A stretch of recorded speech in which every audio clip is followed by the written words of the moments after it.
প্রাথমিক তদন্তে আমরা যারা প্রত্যক্ষদর্শী আছেন, ভিকটিম আছেন, তাদের বক্তব্য গ্রহণ করেছি।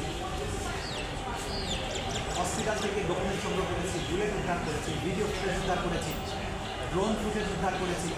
এই সবগুলো থেকে আমরা যেটা মোটা দাগে তদন্তের কনক্লুশনের যে দিকে যাচ্ছে সেটা হচ্ছে যে এটা রাষ্ট্রীয় সিদ্ধান্ত, সুপিরিয়র রেসপন্সিবিলিটির মাধ্যমে হাসিনা নির্দেশ দিয়েছিলেন, তার মন্ত্রী পরিষদ তার পুলিশ বাহিনী সেটা ক্যারি আউট করেছেন এবং তারা এই পরিকল্পনা সাজানো মাঠ পর্যায়ে বাস্তবায়নের কাজ করেছে।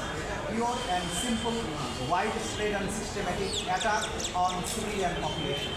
সেই কারণে এটা ক্লিয়ারলি মানবতা বিরোধী অপরাধ। সেই মানবতা বিরোধী অপরাধের সুপিরিয়র রেসপন্সিবিলিটিতে শেখ হাসিনা বা অন্যান্য যে সমস্ত আসামিরা আছেন তারা তাদের পজিশন অনুযায়ী সেই মামলায় অভিযুক্ত হচ্ছে এবং সেই অনুযায়ী তদন্ত রিপোর্ট দাখিল হবে বলে আমরা আশা করি।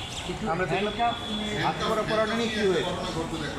দেখুন, এইটা হ্যান্ডকাপ করানো বা না করানো এটা প্রশাসনের বিষয় না।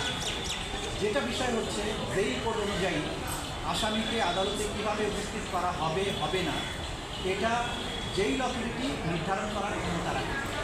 কোনো আসামি যদি আনরুলি হয় এবং তাকে কন্ট্রোল করা না যায়, তার জন্য দিক থেকে যদি সিকিউরিটি রিস্ক থাকে, তাহলে তাকে হ্যান্ডকাপ করানো অথবা হ্যান্ডকাপের চেয়েও আরও জটিল কোনো পদ্ধতি যদি দরকার হয় সেটা কিন্তু জেল অথরিটি করতে পারেন।